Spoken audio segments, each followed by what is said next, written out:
What would happen if you took 50 unexplained strange beings from around the world and stored them in a lab under less than perfect conditions? Well, change 50 to a few thousand and you get the SCPs. I like SCPs and creepypastas. I also like making games, so that's what I'm doing. In the categorizer, you'll work as a scientist who catalogs strange beings in a government lab and tries to figure out what their deal is. I actually had this idea back last year when I bought Please Don't Touch Anything on Steam. That game kept me hooked for hours, and I realized I wanted to do a game focused around like a terminal as well. My game was gonna be perfect. It was gonna be revolutionary. It was gonna be 8K, 120 FPS, Unreal Engine 7, on PS6, 360 no scope, and all I had to do was find someone willing to invest a few $1,000,000. Oh, and learn how to make games. Lucky for me, life was going great. I just released my first movie, and I had an awesome job. Nothing was ever gonna go wrong.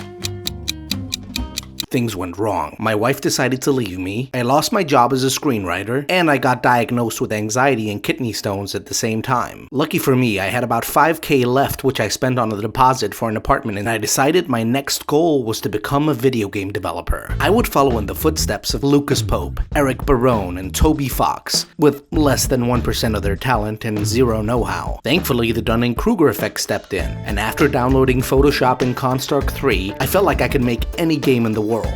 This is what I made. Yeah.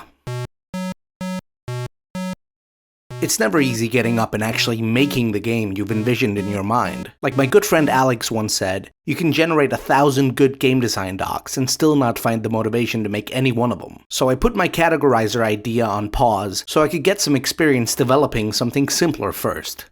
In steps Inauthentic Hummus, a cute, cozy cooking game.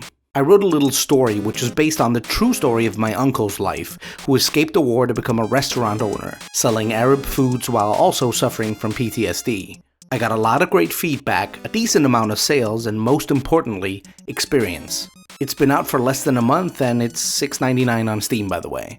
I was content.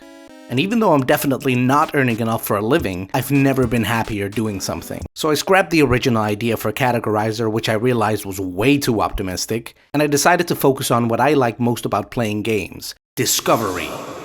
Not the channel. I just love clicking on buttons and finding out what they do, finding secrets, and learning about what makes a game unique. So I narrowed it down to 50 creatures. I made a complex Excel sheet lining out their connections to each other and the player, and I wrote out a story I knew I could make work. Right now, I've only made a couple of the beings, and I'm still learning a lot about pixel art and cohesive design. First, I'll design all the creatures, then I've got to do them in X-ray and infrared mode as well as subsonic and supersonic frequencies of sound. That way you can both look at them and hear what they're saying. Still, I realize that's not enough.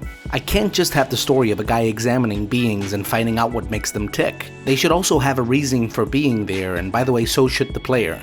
So I wrote a backstory for each of them, and I gave the player a microphone recorder and a sampler. You can send out a scientist and he can take a tissue or a blood sample, but be careful, you never know what's gonna happen. I'm still trying to figure out what the overarching message is, but I have an idea of where to go. What do you think? What would you like to see in the categorizer? Let me know in the comments, and if you liked the video, please like and subscribe for more.